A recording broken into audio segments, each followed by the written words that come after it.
sambayanan. Ate, isang burger po. Nakakain ba yun?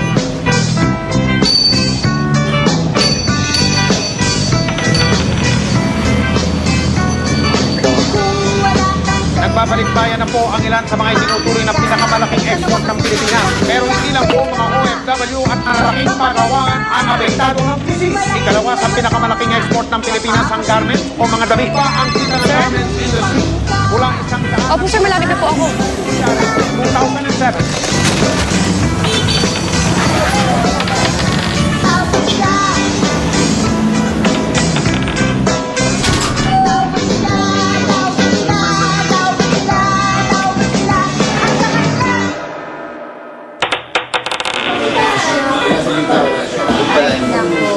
Wala kang pera.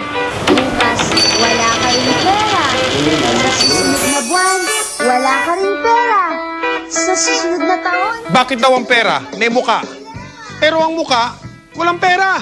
Ang salarin daw, ang nakaririnding paksa ngayon sa radyo, sa dyaryo, sa telebisyon. Global Economic Recession. Ang krisis sa pananalapi. Ang 1 million peso question ng sambayanan. Recession? Ano yun? Nakakain ba yun?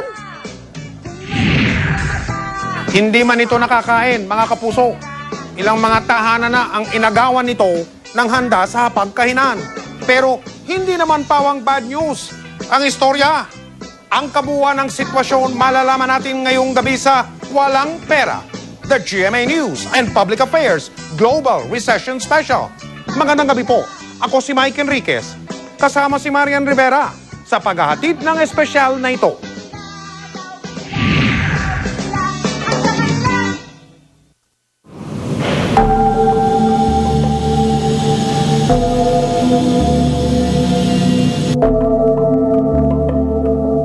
Ilang taon na namin pinaghirapan ito para ito sa mga anak namin. Pero sadly, hindi mangyayari yon. Mahina ang benta dahil merong recession.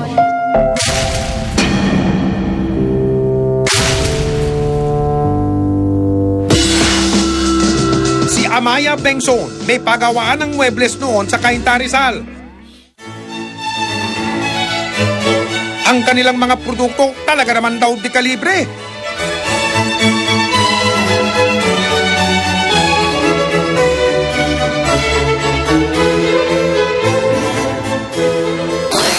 Pero ang pabrika ng kanyang pagmaymayari, nalugi. Parang kailan lang nag-e-export si Amaya ng muebles sa Estados Unidos, sa Europa, sa gitnang silangan at sa Asia. Umabot pa raw sa punto na kumikita sila ng $100,000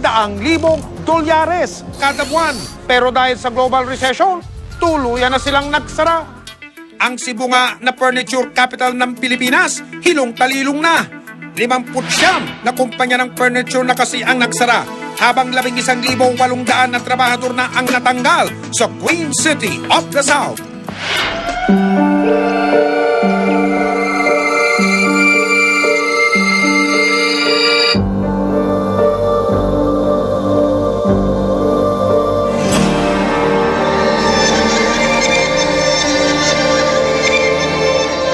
Sa kauna-una ang pagkakataon mula nang huminto sila sa produksyon noong Disyembre, bumalik si Amaya sa pabrika.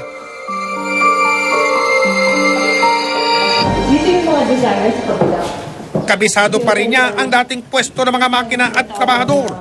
That's the finishing. And then over there, on the far end, we had washing and engraving. Ang pabrika, abandonado na. Kaya mabigat ang loob ko dahil pagtingin ko dito, naalala ko lahat ng taong nandito. About 3 years ago, nasa 200 ang tauhan namin. Last year, nasa 180 plus 50 na admin. So, pag nakikita ko to na walang laman, malungkot at mabigat ang loob. Pero nandun pa rin ang bakas ng nooy malagong negosyo. Ditong taon na to, 19 years na kami. Baby namin ito eh. Ilang taon na namin pinaghirapan ito. Inisip namin na para ito sa mga anak namin, sa mga apo namin na pwede nilang ipagpatuloy. Pero sadly, hindi mangyayari yon.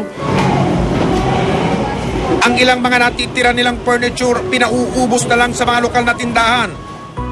Sa tuwing humaharap sa produkto nilang salamin si Amaya, nakikita niya hindi raw ang kanyang muka, kung hindi ang alaala ng dati-rati maunlad nilang kabuhayan.